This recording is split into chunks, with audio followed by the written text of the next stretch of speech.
지금 우리는요, 믿음의 말씀이라고 하는 히브리서의 강의 말씀을 들어가고 있습니다. 그 시간이 이번엔 세 번째 시간입니다. 세 번째 중에서 이 히브리서를 바울이 쓴 이유는 그들의 믿음이 자꾸 흔들리기 때문에 그렇다는 것입니다. 그래서 교회여 성도라고 하면서 예수님을 만유의 상속자이신 전능하신 하나님, 우리도 예수님을 전능하신 하나님을 믿는다고 하지만 믿지 못하고 있더라는 거예요. 왜냐하면 우리가 정말 믿는다면요, 그 삶이 예수님 중심이요, 그분을 통해서 내 삶을 변화시키려고 하는 삶의 모습이 바뀌게 되어 있습니다. 근데 우리는요, 믿는다고 하면서 여전히 세상에서 사람들과 관계와 또 상황을 의지하는 모습을 보이더라는 거예요. 그럼 믿지 못하는 이유가 근본적으로 무엇이 잘못되었기 때문에, 그것이 무엇이 잘못됐기 때문에 그런 성경에서 말하는 영적 방향과는 완전히 다른 물질만능주의요, 기복주의고 신비주의를 하나로 말하는 천사숭배 사상과 같은 곳에 빠지게 되었느냐, 그런 세속적인 종교의 모습으로 보이게 되느냐, 그런 원인과 이유에 대해서 말씀해 주시는 내용이었습니다. 가장 핵심이 무엇이냐면요, 교회가 예수님의 완전하고 큰 능력이라고 하는 십자가의 구원, 그 십자가의 구원의 부르심인 은혜의 감동을 잃어버리게 되면 이제부터 교회는요, 세속적으로 흘러갑니다. 예수님의 은혜의 감동을 잃어버리게 되면요, 하늘 바라보던 시각이 땅을 바라봅니다. 영을 바라보던 시각이 세상을 바라보고 사람을 바라보고요, 핀잔과 질투와 시기와 정죄가 나옵니다. 그게 그 모든 것들 바로 뭐냐, 십자가의 구원, 나를 살려주신 그 은혜, 그 부르심의 은혜의 감동을 잃어버렸기 때문에 이상한 세상 종교와 같은 모습과 신앙인 것 같은데도 신앙이 아니고 종교와 같은 그런 모습이 되어가더라는 것이에요. 그래서 성경에요, 가장 올바른 신앙을 말하는 바울은요, 이 구원에 잃어버리는 그 모습이 얼마나 성도의 삶 전반적으로 악영향을 끼치게 되는지, 특히 성도가 가지고 있는 능력을 잃어버리는 그런 잘못된 영향을 미치게 되는지 곳곳마다 바울은 강조하고 있더라는 것이에요. 특히 바울은 유대인 중에서 성도가 된 자들에게요, 너희가 예수를 믿는 신앙이 힘을 못 쓰고 능력이 없는 외식하는 종교가 된 이유는 오직 예수 그리스도의 십자가 대속의 그 은혜, 그 은혜와 소망의 감격, 부활의 감격의 그 모든 감동의 처음 사랑을 잃어버렸기 때문에 너희가 그렇게 된 것이다 라고 믿음이 없음을 애타하고 경고하시는 내용이었습니다. 그래서 히브리서의 맥을 같이 나타내는 이 예배소서의 내용에 보면요, 거의 내용이 흐름이 비슷합니다. 그런데 예배소서에서는요, 예수님을 만유의 통일자라고, 그분으로만 해서만 복을 받으시고 그분으로만 해서만 변화시킬 수 있다는 그런 믿음의 능력을 말하고 난 다음에 1장 안에서 후반절에 딱 넘어가자마자 바울이 예배소 교회를 위해서 기도한 내용이 무엇이냐면은, 우리 주 예수 그리스도의 하나님, 영광의 아버지께서 지혜와 계시의 영을 열어서 그들의 영안을 열어 주시옵소서. 그리고 그들에게 온전히 이루어 주신 예수 그리스도의 십자가의 보혈의 대속이 그 부르심의 소망이 얼마나 크고 삶의 대단한 능력인지를, 그리고 권세인지를 깨닫게 하여 주시옵소서라고 애타게 기도하고 있더라는 것이. 신앙 안에서는 그 살려준 은혜가 잃어버리면요, 많은 것이 변합니다. 어느 때부턴가 주님, 나 같은 죄 살려주셨어 하고 막 손들고 기뻐하던 모습이 갑자기 옆에서 사람을 바라볼 때 나를 바라보면요, 막 판단과 모습. 특히 지난 시간의 말씀 중에서 가장 심령에 경종 울리는 말씀이 뭐냐면, 우리는 신앙 안에서 일반적으로 예수님은 사랑이십니다, 사랑이기 때문에 다 이해하십니다, 용서하실 겁니다 라고 하지만, 지난 시간에 본문 2절과 3절에 가보면요, 천사를 통하여 하신 말씀도 공정한 보응을 하나님이 받게 하는데 하물며 아들이 죽으신 십자가의 대속의 부르심의 그 은혜를 당연한 것처럼 받아들여요. 별거 아닌 것처럼 받아들여서 은혜의 감동과 감격이 등한시하게 되면 그 보응이 과연 어느 정도겠느냐라고 바울이 지금 우리에게 말씀하고 있더라는 것입니다. 결국 따라서 이 말씀은 뭐냐면요, 진짜 성령 받은 성도는 오직 예수, 그리고 오직 은혜, 그것에 창념하고 그것이 전부인 신앙이 되어서 나의 모든 삶 속에서 예수가 인도하시는 대로 인도함을 받고 그분이 말씀해 주신 대로 따름을 얻으며 삶의 문제도, 세상의 문제도, 신앙의 문제도 온전히 우리에게 하나님의 능력대로 이루어가는 귀한 역사가 보이는 성도로 나타나더라는 것입니다. 그래서 이 부르심에 창념하는 것이요, 어느 정도가 되느냐에 따라서 같이 예배를 드려도요, 같이 구원의 은혜를 느낀다고 하더라도 여기서 다 성장의 차이가 나게 되어 있습니다. 그리고 그 깊이에 따라요, 삶의 능력이 달라집니다. 특히 이 십자가의 대속이 이루어지는 부르심의 은혜의 소망의 능력은요, 나라는 자아가 없어질 때에만 예수의 십자가의 영생의 생명이 나를 지배하게 됩니다. 그러면 그때가 가서야 어둠의 세력이 나를 건들지 못하는 권세자가 돼요. 그렇기 때문에 가장 많이 나오는 모습이 뭐냐면, 주님, 내 자아를 없애주옵소서. 그런 신앙의 모습으로 나의 자아는 죽고 예수의 영원한 생명의 십자가의 은혜로 살게 하여 주옵소서 하는 그런 기도의 모습들이 많아지더라는 것입니다. 그리고 이런 십자가의 은혜의 부르심의 소망을 잃어버리니 교회가 얼마나 세속적으로 변화가야 되는지, 변화되고 잘못되어 가야 하는지 그 모습에 대해서 지난 시간에 몇 가지를 말씀을 드렸습니다. 그러니까 중요한 건요, 십자가의 부르심이 자랑이 될 정도로 바울처럼 돼가는 성도라면요, 그들은 초대교회 성도와 같이 능력이 되게 되고 사도들과 같이 이단에 맞서게 되며 사단의 위협에 되어 당당하게 그 앞에서 담대한 신앙이 되는 권세와 능력의 믿음의 모습이 된다는 겁니다. 결국 뭐냐, 우리가 그렇게 부러워하는 초대교회 성도들의 모습들이 나타나게 되어 있더라는 것이에요. 그래서 성도가 지금이란 이때에요, 이 십자가의 구원의 부르심, 그 구원의 은혜, 그 감격과 그 감동이 지금 나한테 어떤지, 그 십자가의 은혜로만 이루어지는 부활의 소망, 그 부활의 소망이 어떤지를 점검해야 됩니다. 거기서 많은 능력과 권세를 나오는데 그것이 나에게 무덤덤하고 냉랭한 모습이 된다면 그때부터 우리의 능력과 권세는 점점 사그러지게 됩니다. 어떻게 보면 이 시대에 교회는 많아졌습니다. 근데 교회는 많아졌지만 교회다운 모습들이 안 보이는 이유가 바로 이 부르심의 은혜와 소망을 잃어버렸기 때문입니다. 그래서 오늘은 뭐냐면요, 이 십자가의 구원의 부르심의 은혜의 소망의 역사가 성도에게 점점 장성하게 또 신앙 안에서 참 능력자로 만들어져 가고 있다면, 내가 그런 자가 되어 가고 있다면 나의 실제 신앙의 증거가 뭐냐는 거예요.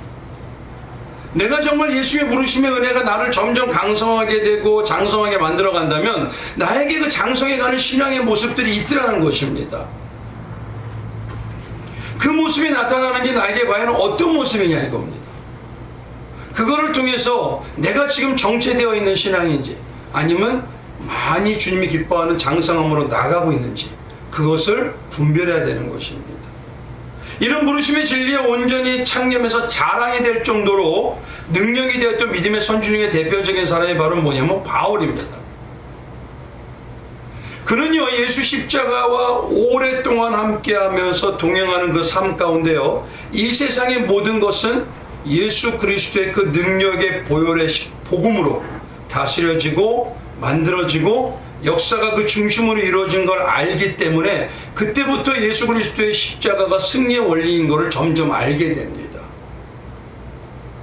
그렇게 되니까 이제는 뭐냐면 내가 나타나는 삶 속에 때로는 실패한 모습이 보이기도 해요.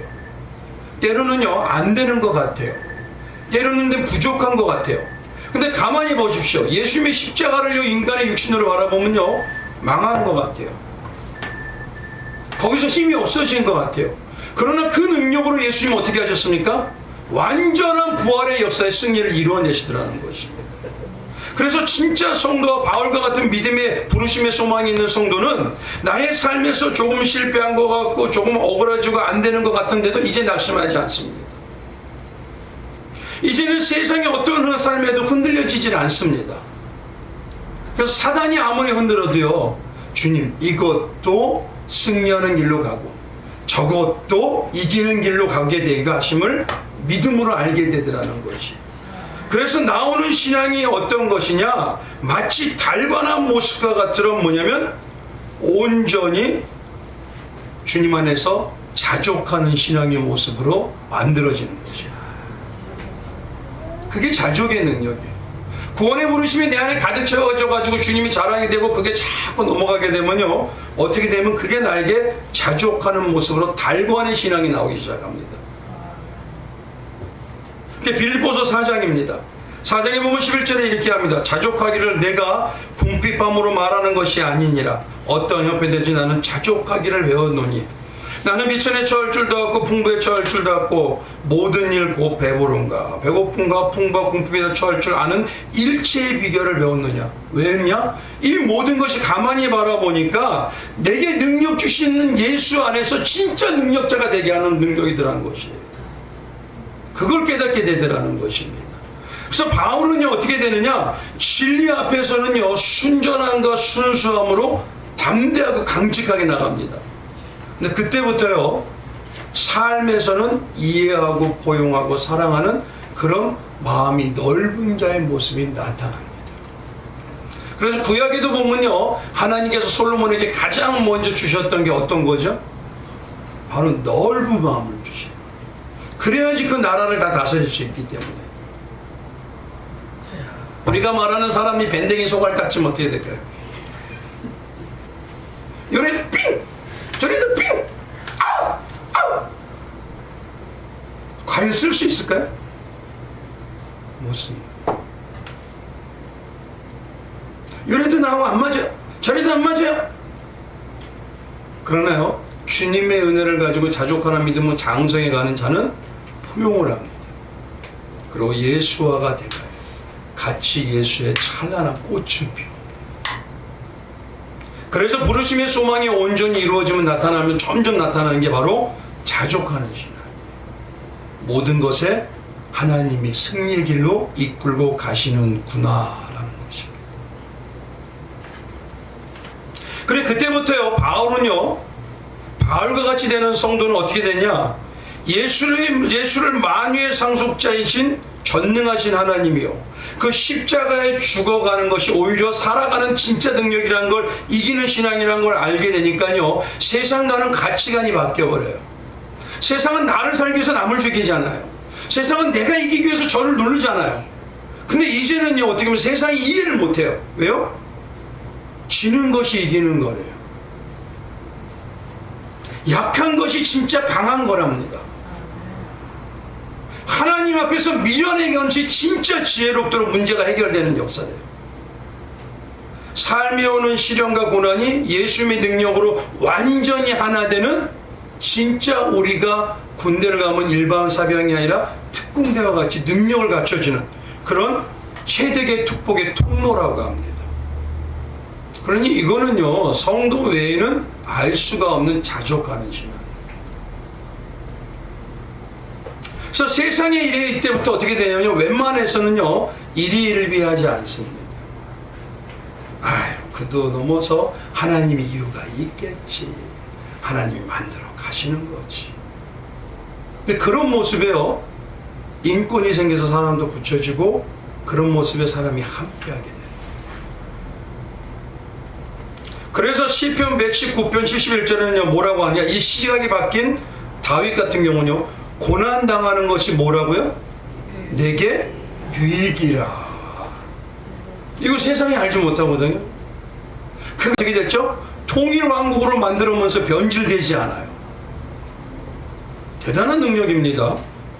야고보서 1장 2절에서 3절까지는 뭐라고 하느냐, 내 형제들아, 내가 여러 시험을 당하거든 온전히 뭐하라? 기뻐하라. 너를 장성한 자로 만들어 가고 있다라는. 왜요? 그게 십자가의 삶으로 이겨나가고 있는 거죠. 이 세상은요, 내가 이기기 위해서 남을 누르지만, 기독교인은 뭐냐면 내가 남보다 더 수고해가지고 사람의 기쁨이 될 때 능력이 나타나요. 가치관이 바뀌어버립니다. 한 예로요, 정말 십자가의 이 부르심의 능력과 부활의 역사가 나에게 자족하는 신앙이 돼가게 되면요, 나타나는 뚜렷한 모습이 뭐냐면 삶의 달관의 모습이 나온다 그랬죠. 그래서 어떤 이야기를 보니까요, 많은 삶을 겪고 난 다음에 정말 신앙이요 그렇도록 포용력과 달관이 있는 그런 내용이 있더라고요. 중국의 전한의 황족이었던 회남과 유한이 편찬한 회남차라는 것이 있습니다. 회남차. 거기에 보면요, 인간을 훈육하는 고사의 운호인이라는 이야기가 나옵니다. 운호인 이야기를 잠시 보면 어떤 거냐면, 전쟁이 자루질하는 이 북방 변방에요, 노인이 한 명이 살고 계셨어요. 근데 이 노인이 기르던 말이요, 작고 아담했지만 어느 날 관리소울로 도망가 버려요. 북방이니까. 당시에는 말 한마디가 얼마나 귀했겠습니까? 그러니까 사람들이 마을 사람들이 뭐냐면, 아니 어르신 많이 도망가서 어떻게 해요? 아이고 안 됐네요.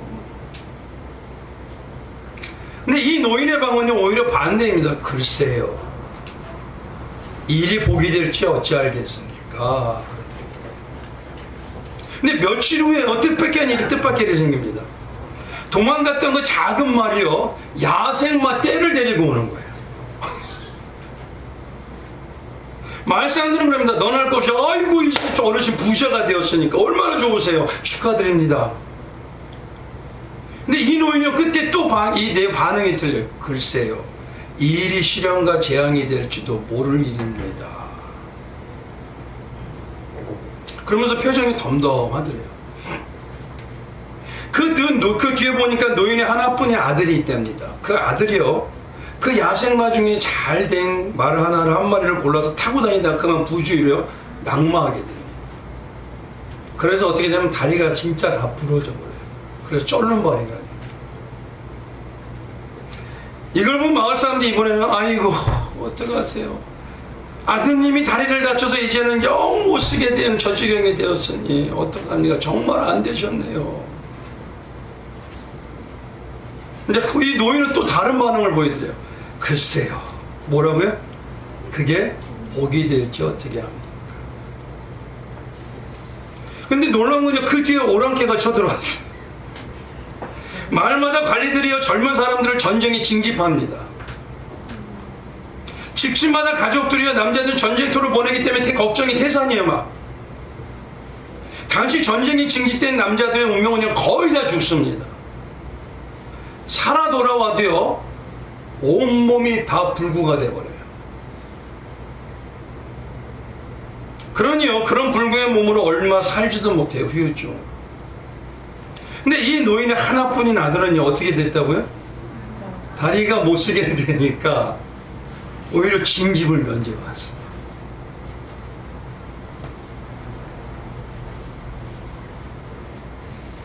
그런 삶의 모습의 달관이요, 이제 신앙 안에 있는 성도에게 진짜 필요한 은혜요, 진짜 능력이라는 거죠. 이야기가 바로 화남자에 있는 변방에 사는 노인의 말 이야기라고 해서요, 우리 이 변방에 사는 말 이야기를 우리가 어떻게 하냐면, 변방새 늙을 옹 어지사지 말 맞자 써서 뭐라고 하죠? 그렇죠. 바로 그겁니다. 이게 장성하고 많은 세월을 이겨나간 자의 특징이에요. 그래서 신앙으로 봐도요, 오랜 세월 하나님과 하나님의 백성답게 훈련받고 양육하는 방향으로 나와서 예수님을 만왕의 왕이요, 예수님을 나의 능력자로 온전히 만나는 장성한 신부인 성도가 되면요, 이제 예수님께서 나의 삶 전체를 이끌고 가심을 영으로 느껴요. 그의 영안이 열리고 들을 귀가 열려지는 거예요. 그렇게 되면 그때부터요, 조금 어려워도 훈련시키는 거야. 조금 힘들어도 이거 이기면 돼. 우리 군에 가면은 많은 일을 하고 힘들잖아요. 땀을 빵빵 흘리고 가정을 흘리고 유격 흘리고 다 받잖아요. 근데 중요한 건요, 그거 하고 나면 남자들이 뭐라 그래요? 세상에 뭐 이까짓 거 뭐. 신앙 안에서도 예수님께서는요, 우리를 십자가의 삶에 훈련을 하십니다. 그 사람을 만들어서 일당백의 일당천의 능력을 만들어내요. 그러면서 동시에 나오시는 게, 주님께서는 영권, 십자가를 통한 영권, 인권, 물권을 열어주시고. 그게 바로 자족하는 믿음의 신앙.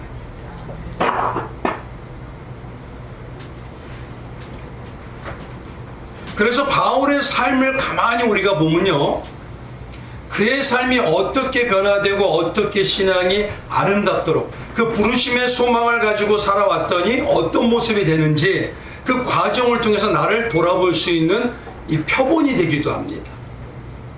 그래서 바울의 모습을 가만히 보면 빌립보서 4장이요, 자족하는 신앙이 되기 전에 그의 신앙을 잠시 보면 그는요, 혈기가 대단한 자입니다. 자기 판단과 자기 정죄와 자기에 대한 자부심이 어마어마한 사람이에요. 근데 어느 때부턴가 그는요, 혈기도 죽고 자기 판단과 자기 자존심도 죽고 하나님의 때에 하나님이 이끄시는 예수의 하나 되는 훈련을 통해서 신앙이 점점 바뀌어갑니다. 그 삶 속에서 때로는요, 전도와 선교를 하냐고 또 하나님 앞에 살기 때문에 많은 사람들이 질타를 당하는 시련과 고난도 있어요. 근데 때로는요, 믿음의 능력도 보이기 시작해요. 그런 다양한 훈련을 통해서요, 바울도 예수와 함께하는 부르심의 십자가의 삶을 살아가는 자로 만들어 가줍니다. 그때가 바로 영적 달관의 실력자인 영적 실력자가 되어가는 것이. 그래서 가만히 보면요, 성경에요 나타난 바울의 모습을 한번 보면 이렇습니다. 바울은요, 부르심의 은혜를 확증하기 위해서 그 과정을 보면요, 그는요 어떤 자였냐면 기독교인들 잡아서 죽이던 자였습니다. 근데 다메섹 도상에서의 환상 중에 빛 가운데 임하신 예수님을 만나요. 그리고 다소에 가서 낙향을 합니다. 자기 고향이죠. 근데 갈라디아서 1장 17절과 17절을 보면요, 그 고향에서 아라비아의 사막에 들어가서 3년 동안을 십자가의 은혜, 십자가의 역사와 능력을 자꾸 정립을 해요. 그가 그래서 나중에 얘기했던 게 십자가의 예수 그리스도의 은혜 말고는 능력이 없도다라고, 나는 날마다 십자가에 죽노라까지. 근데 이후에요, 바울이 그러고 난 다음에 이제 낙향하던 삶을 끝내고 나옵니다. 그리고 그 삶 가운데서 어떤 일이냐면 바울이 이제 바나바와 함께 1차 전도 여행을 가요. 그런데 그때 전도 여행이 필요한 것을 돕는 조력자가 있었습니다. 그게 누구냐면 마가 요한입니다. 근데 이 젊은 조력자가 마가 요한이요, 너무 힘이 들다 보니까 중도에 선교를 포기하고 돌아가는 사건이 좀 있었어요. 당시 선교는요, 우리처럼 지금처럼 모든 물량이 풍성하고 잘하고 그런 것이 뭐좀 잘 되는 시설이 아닙니다. 기독교가 처음 시작되는데 어떻게 했습니까? 유대교가 있고 헬라의 문학의 신들이 있고, 그래서 산에 가면 산적이 있고요, 바다에 가면 해적이 있고, 평지에 가도 도적대 가요 들끓습니다. 그런 곳에 가서 선교하는 겁니다. 가면서 한번 생각해 보세요. 타 지역에 가는데 먹을 것이 쉽겠습니까? 그들이 쉽게 줄까요? 지금처럼 음식이 넘쳐나는 시대? 아닙니다. 쉴 수 있고 잘 수 있는 장소는 어떨까요? 근데 이런 모든 필요를 누가 같이 협력해서 채웠냐? 젊은 마가가 노력해서 다 먼저 움직였던 겁니다. 근데 제가 보기에는요, 선교나 이 부흥의 집회를 보면요, 대부분 우리 지금 장소가 있잖아요. 거기 보면 중직기나 목자는요, 돕는 스태프들이 다 밥을 차려줘요. 준비 행사를 다 하면서도 그들이 노력을 다 해요.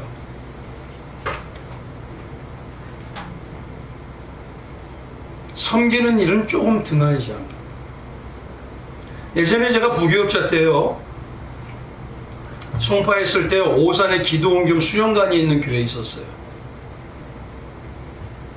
정말 겨울이 되면요, 김장을 하는데 몇 포기를 했을까요? 3,000포기에서 5,000포기랍니다. 그거 날라서 냉장실에 갖다 놓는데 끝나고 나면 여기가 퉁퉁퉁 부어요. 그것뿐인가요? 기도원에 뭐냐면 수련을 하기 위해서 오게 되면요, 저희들이 뭐냐면 같은 교회 안에 있기 때문에 부교육자들이 가요. 그럼 저도 어떠냐면 가서 밥솥이 이만합니다. 그걸 10번에서 15번을 날라요. 그리고 퍼줘요. 우리도 훈련 받습니다. 그걸 몇 년 동안 했어요. 근데 어떤 팀이 와서 집회를 하는데요, 집회 중간에 그 집회를 놓는 청년들이 내려오더라고요. 근데 가장 밥하고 반찬이 가까운 자리에다 배치를 하면서 쫙 깔더라고요. 다 떠서. 제가 집회자들에게 무슨 의미가 있냐면 집회자들의 지도자를 위한 밥을 차리는 겁니다. 그들의 말씀을 제가 어느 날 가면서 들어보니까요, 말씀이 뭐냐면 겸손한 자리로 가십시오. 솔선수범하십시오. 희생과 헌신의 예수를 닮은 모습을 예수님이 가장 기뻐합니다.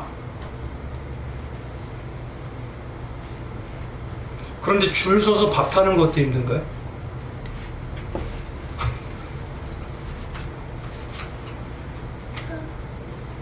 제가 밥을 퍼주다가 그 자리에서 소리를 질렀어요. 큰 소리로. 어떤 사람은 손이 귀하고 몸이 귀해서 줄도 못 쓰고 밥을 먹네. 아예 그래 버렸어요.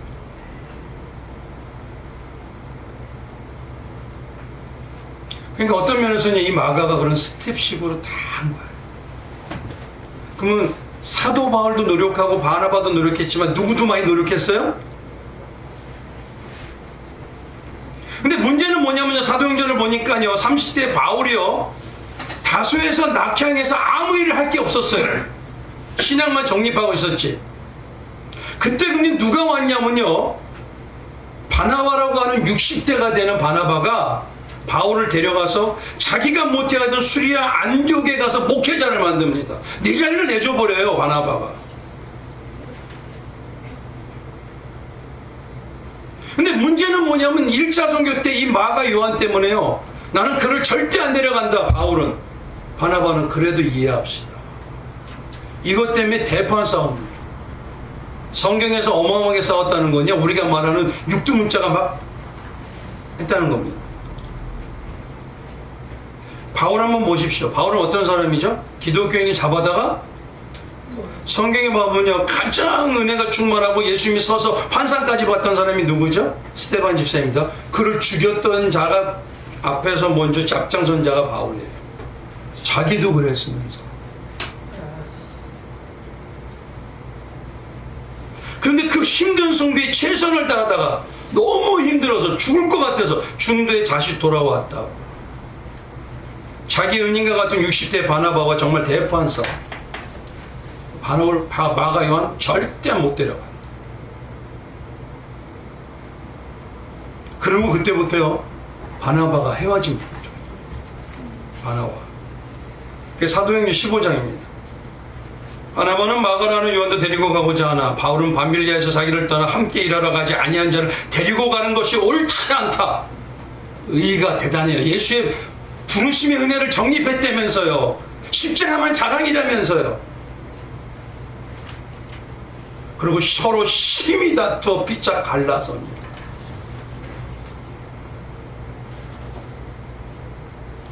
이 1차 전도 때 바울이 강조한 게 어떤 신앙인 줄 아십니까? 그때 썼던 게 갈라디아서입니다. 갈라디아서 얼마나 대단히 1장 7절이죠. 다른 복음은 없나니 다만 어떤 사람이 너희를 교란하여 그리스도의 복음을 변하게 하려 함이라. 그러나 우리가 족은 하늘로부터 온 천사는 우리가 너에게 전한 복음 외에 다른 복음을 전하면 저주를 받을 것이다. 복음이 뭐죠? 사랑과 은혜와 이해와 포용 아닌가요? 여기서 복음이 선포되는 게 뭐죠? 근데 교회 안에 사랑합니다가 말을 많이 하는데 싸움이 정말 엄청납니다. 축복합니다가 많은데 당신은 나보다 축복을 요만큼 덜 받아야 돼 항상. 저만 그런 건가요? 저만 그렇게 보였나요? 여전히 자기 신앙이 책이고 자기가 제일 잘난 거예요. 그뿐인가요? 한 번은 어떤 일이 있냐면 교회 수제자이고 예수님이 수제자이고요. 교회 수장이라고 하면 베드로가 이방인과 식사를 하다가 예루살렘에서 성도들이 오니까 피한 사건이 있었습니다. 이걸 두고요, 바울이요, 갈라디아서라고 하는 게 이 성경에 아예 기록해서 베드로를 책망해요. 성경은 뭐냐면 회중서신입니다. 교회마다 돌아가면서 읽는 거예요. 지금으로 얘기하면 방송에 빵 때려버리는 거예요. 베드로가 도망갔다. 어떤 분들은요 베드로를 책망하기도 합니다. 근데 당시 바울은 30대고요 베드로는 40대에서 50대 사이입니다. 그리고 베드로는 뭐냐면요 예루살렘의 교회가 시작되는 수장이에요. 그럼 그에게 힘이 있었을까요 없었을까요? 바울을 공개적으로 비판하고요 그가 성경하는데 어려움을 줄 수가 있었습니다. 근데 오히려 베드로는요 노하여거나 바울을 힘들게 했다는 말이 없어요. 한번 생각해 보십시오. 베드로는 어떤 입장이냐면요 예루살렘 교회는 유대 교회에서 기독교를 개종한 사람들도 포용하고 신앙의 협조를 도와줘야 돼요.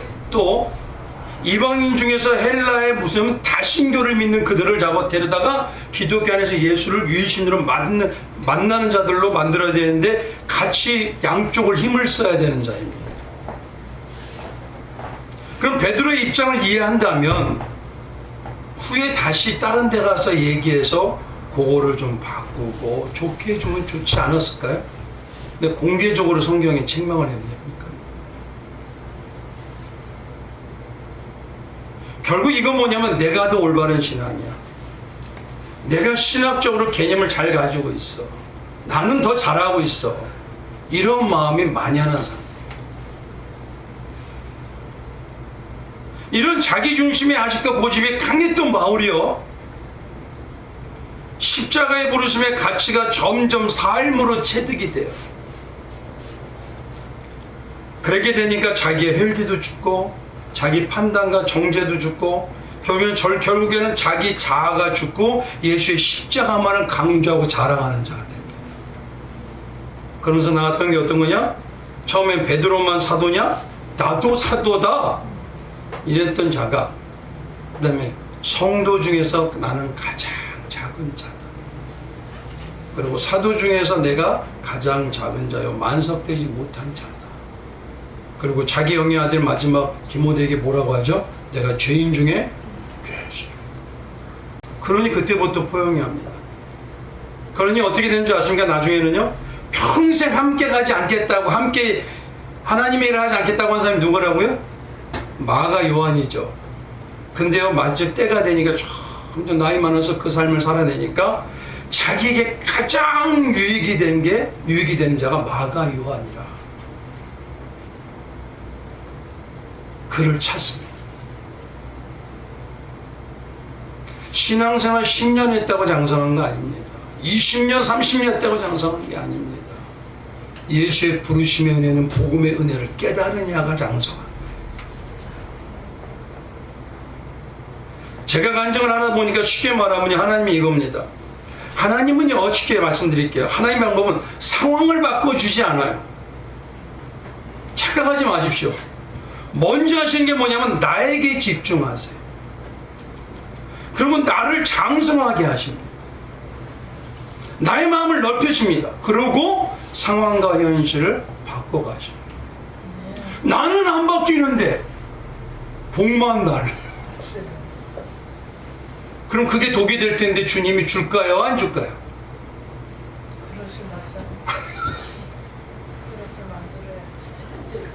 제 간증을 하나 더 보면요, 이 지역에 오게 된 계기가 있었습니다. 여기에 있는 한 교회 어떤 목사님이 장로님들이 찾아와서 자기의 교회에 와달라고 하시더라고요. 근데 그날 꿈을 꿨는데 어떠냐면 주님의 음성이 진짜 들리더니만 꿈속에서 큰 바위에 손을 대라 그러시더라고요. 큰 바위. 근데 그 바위가 바로 그 교회로 느껴져요. 요것만 밀리면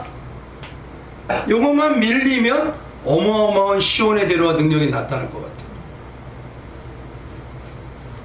그런 마음을 가지고 왔는데요, 3년을 넘게 말도 안 되게 트집을 많이 잡더라고요.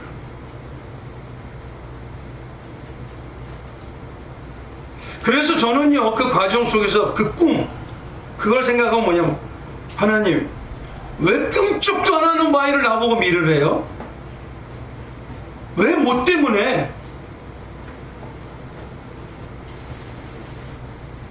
그것 때문에 하나님을 불신하는 마음이 점점 커졌어요. 지금처럼 십자가의 보혈 외에는 저는 증거하는 게 없는데. 근데 어느 날요, 저의 모든 걸 아는 어떤 목사님이 위로하신다고 카톡을 하나 딱 보내주시더라고요. 그거 보고 제가 깜짝 놀랐어요. 어떤 거냐면 그 내용에 예화가 하나 있는데요.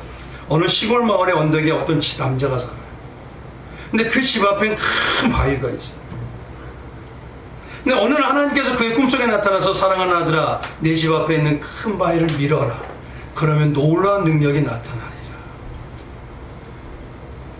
그래서 이 사람은요, 그런 힘을 가지고 매일 바위를 밉니다. 한 달, 세 달, 반년, 1년 열려요. 근데 이 바위는 끔찍도 안 해요. 그래서 이 남자는요, 그 하나님의 음성에 회의감을 느껴요. 내가 왜 헛고생을 하게 만드셨죠? 이거 말도 안 하는 일인데. 그래서 상실감까지 느낍니다. 그래서 이는 말하기를 뭐냐면요, 그때 하나님께 따져요. 하나님, 왜 밀리지도 않는 것을 하라고 하셔서 쓸데없는 일만 하게 하셨지 않습니까? 근데 그날 밤에 하나님이 남자에게 나타나요. 그러고 말씀하실 때, 사랑하는 아들아, 왜 슬퍼하느냐? 나는 내게 바위를 밀어서 떨어뜨려 옮기라고 하지 않았다. 그냥 손을 대고 밀기만 하여라 라고 해요. 그러니 말씀하신 게 뭐냐? 이제 가서 거울을 보아라. 그가 잠을 깨고 난 다음에 거울을 딱 보니까요, 그동안 삐쩍 마르고 병행했던 자기 몸이 아주 근육이 덕지덕지 붙어버려요. 이 마음속에 뭐가 생기냐면 이제 뭐든지 해낼 수가 있겠더래요. 예수님이 원하시는 거는요, 상황이 바뀌는 게 아닙니다. 착각하지 마십시오. 나의 신앙을 바꿔버리시는 거예요. 나를 바꾸시고 예수의 장성한 신부가 되게 하시고, 그러고 나에게 축복의 길을 열어주시는 겁니다. 나는 바뀌지도 않아. 그러면서 무슨 축복을? 그래서 이때 이 이야기를 듣고 제가 깨달았어요. 아, 주님은 나를 훈련시켜줘. 근데 지금 생각해보니까 그 훈련을 거치고 나니까 뭐가 생겼어요? 예수만 모이는 교회가 여기에 생겨요. 성도님들과 함께 협력하고 나가다 보면 어려움이 있어요, 없어요? 고난이 있을 수 있어요, 없어요? 그래도 믿음으로 하나님 이유가 있을 거야. 예수라면 어떻게 하셨을까? 이제 조금은요, 이런 마음을 가지고 기도의 자리와 말씀의 자리로 나갈 수 있는 조금의 신앙이 되더라고요. 그때 알았습니다. 내 영적인 근육을 키우셨구나. 성도님들에게도 동일하게 하십니다. 십자가의 대기 속에 부르심의 은혜를 가졌던 바울이 그렇게 하나님께서 장성하게 만든 것처럼, 우리도 예수의 십자가만을 강조하고 나갈 때 나를 점점 장성하게 해요. 때로는 신혈인 것 같고 고난인 것 같고 내가 쓰러진 것 같은데, 이게 나를 성공하는 능력으로 만들어버립니다. 그래서 오늘 말씀은 뭐냐면요, 우리에게 이런 능력을 주시는 게 그냥 아무것도 없는 거짓된 신이 아니다. 그분은 친히 인간의 몸을 입고 이 땅에 오셔서 생사복과 희로애락을 다 겪었다. 그러니 우리보다 누구보다 잘한다는 거예요. 그분은 사람이 못 느끼는 완전한 고통까지 다는 만나고 느꼈다. 죽음까지 체험했다. 여쭤볼게요. 성도님 중에 죽음 체험한 분 계세요? 근데 그 정도 체험했으면 최고의 고통까지 다 체험한 거 아니십니까? 그렇기 때문에 그 예수께서 이기시는 방법이 뭐냐? 죽음도 이기는 능력. 사망과 너희 치는 것이 무엇이냐라고 얘기하는 게 바로 부르심이 십자가의 대속의 역사라는 것입니다. 이걸로 이겨나가는 걸 보여주셨다는 거예요. 근데 왜 자꾸 은혜가 식어지십니까? 왜 십자가가 살려주셨던 내 감동과 감격이 자꾸 약해지세요? 왜 점점 냉랭해지세요? 왜 무덤덤해지세요? 그게 지금 은혜와 능력을 잃어가고 있다니까요. 그래서 예수님이 뭐라 하면 성경에 나만이 길이요 나만이 진리요 나만이 생명의 역사이다라고 얘기하시는 거예요. 그리고 그때부터 그러시죠. 내 이름으로 구하라, 두드리라, 찾으라, 응답하여 주리라. 이것이 예수님의 십자가의 대속을 오롯이 내 안에 품은 자가 점점 장성해 가는 우리가 부러워하는 초대교회 성도들의 모습이었습니다. 그들은 죽음 앞에서도 어떻죠? 담대함. 왜요? 진짜 능력의 소망을 아니까. 우리 성도님들 아십니까? 정말 아십니까? 근데 왜 맨날 콧바트리죠?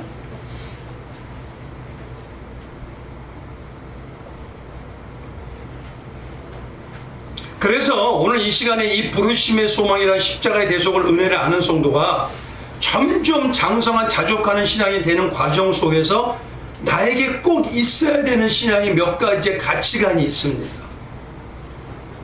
그래서 그게 무엇이냐? 그거를 꼭 가지고 점검해 보시기를 바랍니다. 그걸 4가지를 딱 말씀을 드릴 겁니다. 첫 번째, 부르심의 신앙은요, 거듭남으로 태어난 것으로 끝나는 게 아닙니다. 세례 받았으니까 나는 이제는 됐다? 아닙니다. 신앙 안에서 태어났으면 어떻게 해야 돼요? 애기로 살아도 되죠. 맨날 우유만 쭉쭉 빨면 되죠. 그러면요, 세상에 이 많은 음식의 즐거움을 못 느낍니다. 어떻게 되냐? 부르심의 신앙은요, 거듭남으로 시작해서 장성함에 이뤄가는 과정입니다. 있다는 것입니다. 요거 꼭 기억하셔야 돼요. 성경에서 말하는 구원의 확신은요, 마음으로 믿어 의뢰하고 입으로 시인해서 구원에 이른다고 합니다. 근데 중요한 거는 뭐냐면 이 구원의 소망의 확신의 부르심의 능력은 거듭남으로 새로 태어나고 끝나는 게 아니라 어린아이가 자라듯이요, 이제 점점 삶의 과정을 거치고 체득해서 내가 예수님의 사람으로 장성해 가는 거예요. 그 장성해 감으로 인해서 이제 어떻습니까? 예수님의 나라라는 의무와 책임이 주어지고 이 나라의 혜택을 받듯이 받아가는 거예요.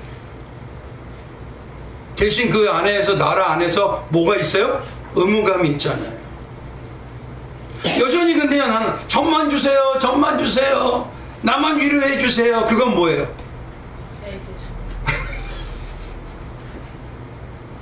신앙은 그래서요, 하나님 안에서 장성한 자는요, 어떻습니까? 자녀들이 장성하면 어떠죠? 부모를 이제는 부모에게 주세요, 주세요가 아니라 어떻게 바뀌죠? 우리 부모를 어떻게 기쁘게 해드릴까? 무엇을 드리면 좋아할까? 어떠세요? 신앙 안에서 예수님이 부모시라고, 하나님 부모시고 예수님이 내 신랑이면 이 부모인 예수님이 기뻐할까라고 봉사와 헌신과 하나님의 능력으로 살아갈 수 있도록 힘쓰십니까? 아니면 여전히 주세요, 나만 주세요? 결국 이 첫 번째 가치관이 안 생겨서 그래요. 부르심의 신앙은요, 거듭남으로 태어나서 장성함의 과정을 반드시 있어야 되는 겁니다. 그래야 능력이 생깁니다. 그래서 베드로후서 3장 18절에 뭐라고 하냐 이렇게 얘기해요. 오직 우리 주 곧 구주 예수 그리스도의 은혜와 그를 아는 지식에 자라가라. 영광이 이제 영원한 날까지 그에게 있을지어다. 자라가라고 아예 얘기하고 있어요. 두 번째는 이겁니다. 부르심의 구원의 은혜의 능력은 우리에게서 나오는 능력입니까? 아니죠. 하나님께서 완벽하게 이루신, 인간이 무엇을 보태거나 뺄 필요가 없는 삼위 하나님의 완전한 능력의 신본주의라는 거예요. 요거 꼭 기억하셔야 됩니다. 그다음에 구원받은 성도는 반드시 자라야 안 자라요? 자라요. 그게 십자가의 시련과 고난이라도, 십자가의 능력이라도 만들어내서도 자라게 하신다는 거예요. 그거 개념을 가져야 돼요. 내가 삶 속에서 좀 어려워요? 아, 그러면 나를 지금 훈련시키고 계시는 거야. 이걸 가져야 되는데, 하나님의 역사라고 아니면, 아유, 내가 오늘 좀 못 살았더니만 오늘도 또 일이 안 풀리네. 아유, 내가 조금 부족했더니만 이게 안 되네. 매일 뭐냐면 세상 사람들처럼 이리저리 입이며, 진짜 하나님의 역사라고 느끼면은 그 부르심으로 구원받은 나는 반드시 하나님께서 어떻게 해요? 완전한 천국의 승리까지 데려가십니다. 근데 왜 낙심해요? 결국은 하나님 하나님이 전능자라는 거, 신본주의를 이끌고 가신다는 걸 안 믿는다는 거 아닙니까?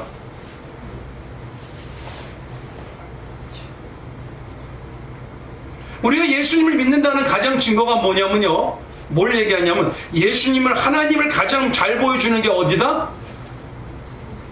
짜자잔. 말씀을 많이 묵상하세요? 말씀을 많이 묵상하면서 내게 능력 주신 자서 나는 할 수 있습니다, 주님. 이러고 나가세요? 아유, 어째서까, 어째서.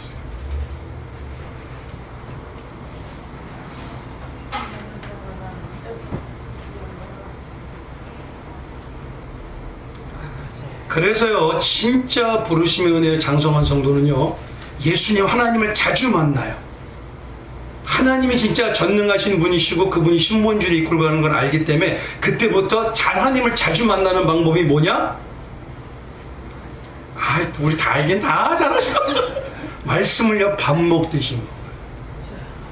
기도를요, 날마다 대화해요. 한번 물어보겠습니다. 가정에서요, 부부나 자녀들하고 대화가 없으면 어떻게 돼요? 맞죠? 무슨 말씀 안 해도 답하지 마세요. 안 해도 돼요. 근데 대화가 많은 가정은 시너지 효과가 어마어마합니다. 그렇기 때문에 정말 하나님의 전능하심을 믿고 그분이 신본주의를 아는 성도는요, 이제는요, 내 능력이 어디서 난다는 걸 알아요? 그렇기 때문에 말씀을 가요. 말씀이 역사하신 대로 반드시 세상의 역사 이루어집니다. 말씀을 등한시해라? 못해요. 기도하지 마라? 하나님하고 대화를 많이 해야지 내가 더 많은 것을 알지요.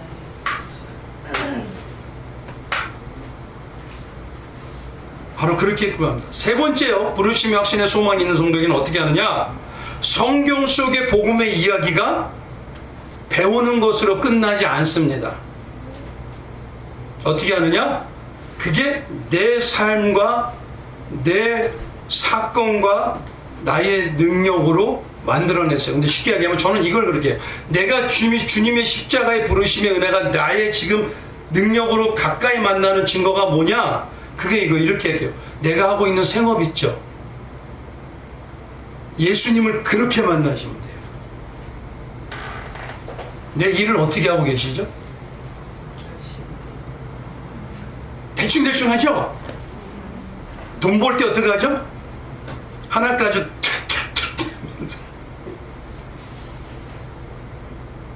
예수님을 그렇게 만나요. 그렇게 내 삶으로 만나면 돼요. 지금 쉽게 말하면 우크라이나 전쟁이 있는데 거기에 내 가족이 있는 거로 만나야 돼요.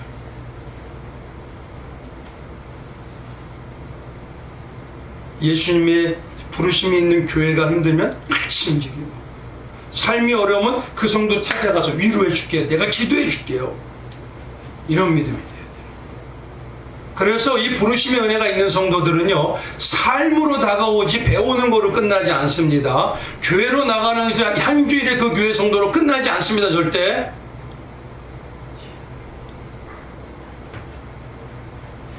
그래서 일명 저는 이런 성도, 부르심의 은혜가 나의 삶이 되는 성도를 일명 뭐냐면 말씀을 배우는 자가 아니라 말씀을, 그렇죠,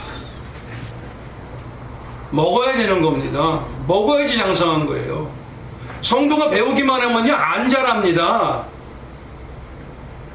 그래서 계시록에요, 말씀이 뭐라고 하냐면 10장에 7 천사가 있는데 그가 가지고 있는 두루마리가 있대요.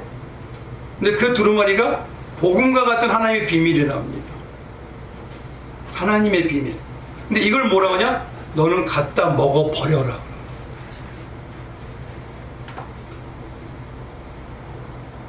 말씀을 먹는 자는, 밥을 먹는 자는 어떻게 해요? 말씀을 정말 먹으면 소망이 생겨요, 안 생겨요? 하나님의 역사를, 내가 일을 하면 하나님이 내 인생을 책임져 줄게라는 믿음이 생겨요, 안 생겨요? 그러면 하나님의 일을 함께 할까요, 안 할까요?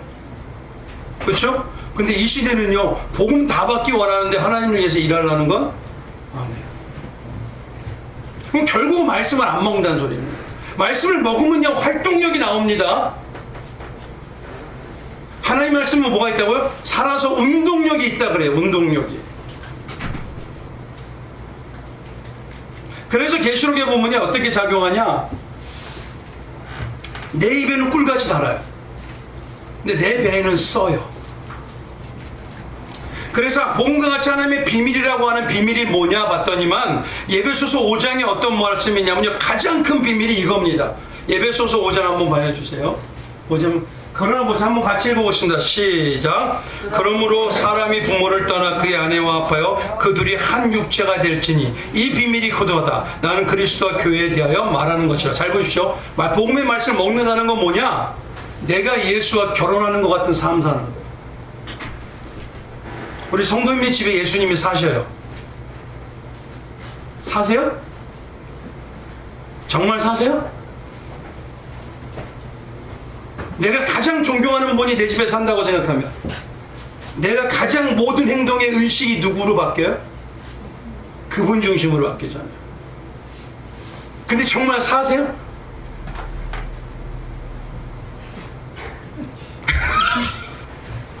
하잖아요. 너무 쉽게. 맨날 우리는 주님이 내 가정을 지키신다고 하면 내 호주가 된다고 하면 여기 주인이 지금 누가 앉아있다는 겁니까? 근데 실제 그러냐 이거예요. 아버지가 앉아있으면 자식이 마음대로 하죠. 의식 없이. 아니죠? 마찬가지 아닙니까? 진짜 결혼한 아내는요, 남편을 의식해요. 진짜 결혼한 남편은요, 아내 의식합니다. 그것처럼 예수의 십자가의 부르심의 은혜가 내 삶으로 만나. 성경으로 끝나는 게 아니에요. 마지막 네 번째는 뭐냐면요, 이 세 번째를 조금 더 강조하셔요. 뭐냐? 예수님의 방법은, 한번 따라해보세요. 예수님의 방법은 십자가의 삶으로 예수와 함께 살아내도록 이루어내신다. 십자가는 예수님만 지신 거다? 아닙니다. 십자가의 삶의 남은 고난 지금 우리에게 주셨어요. 그럼 십자가의 삶을 쉽게 말하면 그리스도인이세요? 짝퉁이세요? 예수쟁이세요? 명목상만 그리스도인이세요?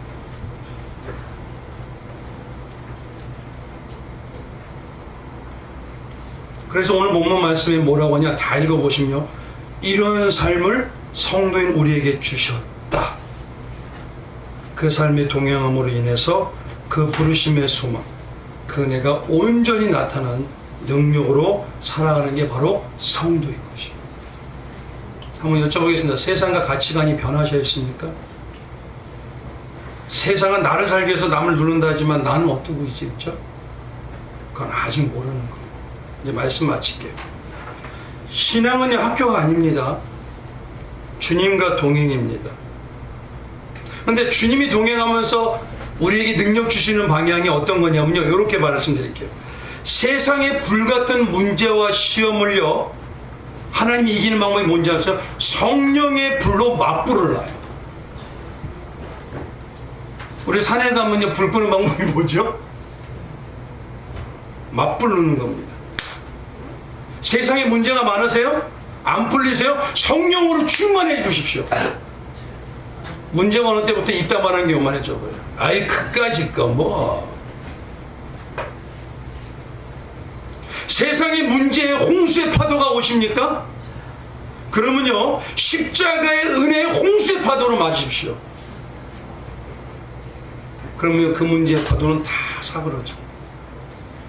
이게 십자가의 구원의 부르심의 진짜 능력이에요. 이런 성도가 우리 성도들에게 풍성하게 하셨어요. 이 시대에 저를 바라볼 때 저가 진짜 예수님의 사람이야 하는 고백 들으시는 우리 성도님들 되시길 주님의 이름으로 축원드리겠습니다. 오늘 이 시간에 우리 한번 하나님 앞에서 기도하기 원합니다. 하나님,